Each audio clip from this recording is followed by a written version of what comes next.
All right, engaging certain muscle groups in the body. This is one of the biggest things I would say that can really help you out from a setup position, and being able to use this throughout our motion to be able to strike really good golf shots. I think the way that we actually set the core up and how we actually activate the glutes and how we actually activate the legs are one of the biggest things that allows me right in here to stay in a pretty good posture here, hitting the golf ball.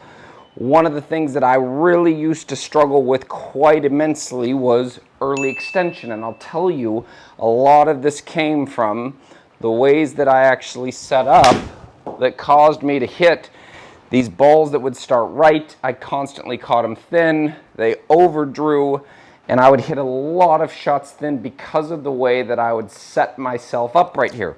So when we look at the core, I think it's very important in how we actually engage the core, engage the glutes, and actually activate the legs. This is waking up muscle groups that are going to actually help us stabilize down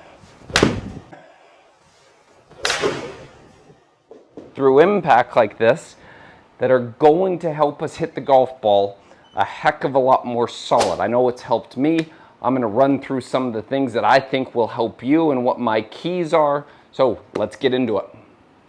All right, so what I'm going to demonstrate here today from a setup perspective, I'm going to use What's That Strap, the hip square cubes, to really help you kind of understand some of the engagement pieces that we should be seeing out of a player's setup that I think are absolutely vital to the success of this. So if we look at the average person right in here, for me, I was a basketball player, tennis player. I naturally now have lordosis in the spine. And so what that is you can see if I put this golf club here on my back, I can slide my hand underneath it, which means that my core is actually sitting out, and it is also sitting relaxed from this, even from this standing posture right in here. So what we would see a lot of times out of this player who gets into setup is when they get into setup, you can see how far the center of my belt is sitting behind the center of my sternum, I should say, right here. So when we're learning how to engage ourselves in posture and how we actually activate these muscle groups in setup, I would tell you, I think the big piece, the big key right in here is actually getting these more in line. So if I held this golf club up right in here, you can see how those are sitting in a straight line. Right in here, these are no longer sitting in a straight line when I release my core and I release the glutes right there.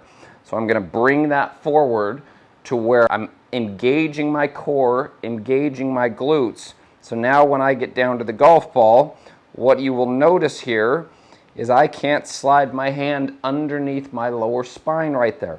Glutes are engaged, core is engaged, and what I can now use these for is as I'm going through a motion, from a drill standpoint, I can now see on video how I've got the ability to keep my lower spine, the center of that, behind my upper spine. I think what we see out of players a lot is this turns into an early extension piece. We see the pelvis gets in front of the sternum here, which causes two different issues in the golf swing: too far under, too far over, etc. But what I would tell you from a setup standpoint here is get the spine right here in line, engage the glutes, engage the core, and the other piece as well, I would say, is get the legs ready to go. And so what I mean by that in here is get these legs activated. If you don't know how to, one of the ways you can do that is twisting against the floor. And I'll tell you, using this as a visual to create this feel is absolutely phenomenal for getting into the proper posture for you to hit the golf ball. All right, so the drill that I would say that I like to do is this is not going to involve hitting a golf ball. This is more so going to be learning how to move the body the proper way now that we actually have muscle groups inside of the core, the glutes, and the legs engaged. So what I would do is I would take this club right here on my shoulder line. Now, as I work this up, you're going to notice that the center of my hip is always going to stay behind the center of my sternum. As I work this back down, I'm going to feel the same piece right in there. So I'm going to do a lot of this in the backswing, and I'm going to do a lot of this in the downswing.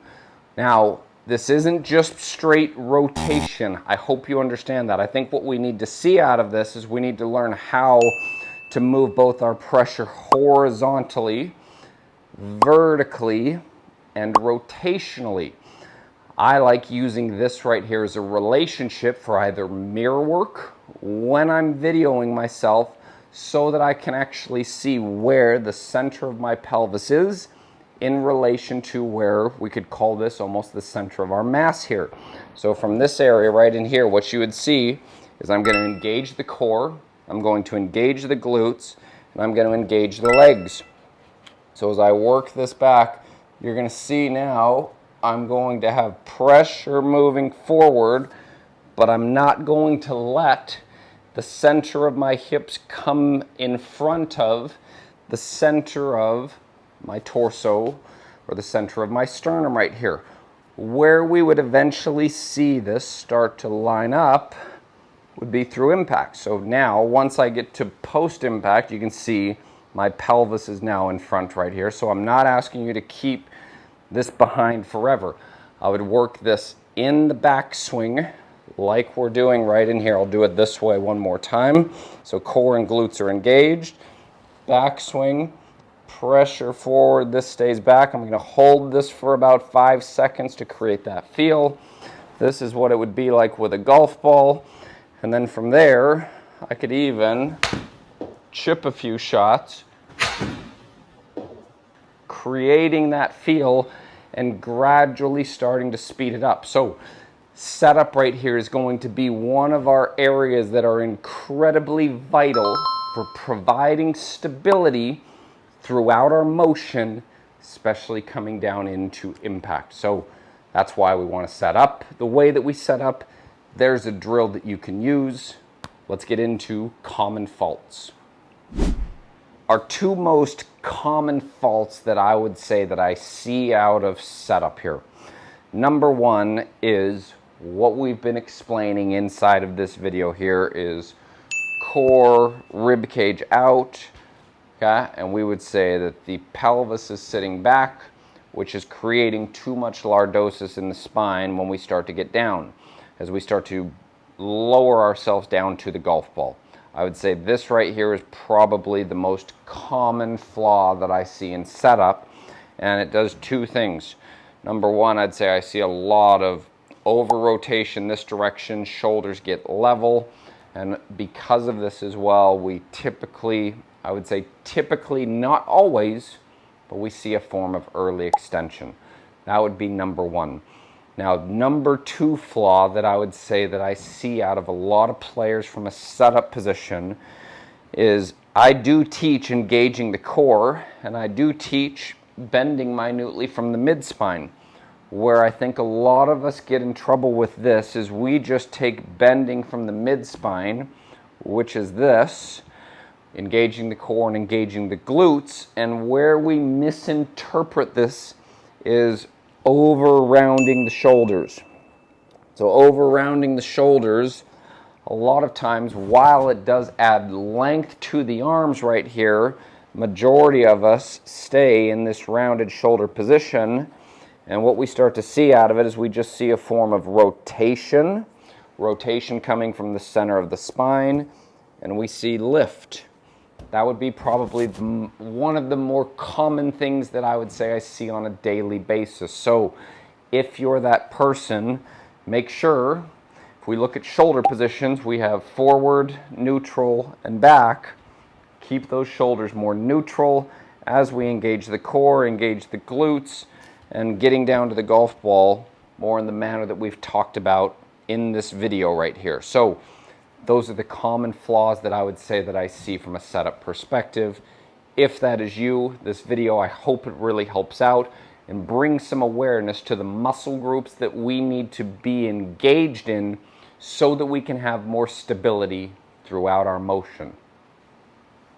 I hope you enjoyed this video here. If you haven't, please click that subscribe button. You can also click the bell right there, and that's going to notify you every time that I release a new YouTube video.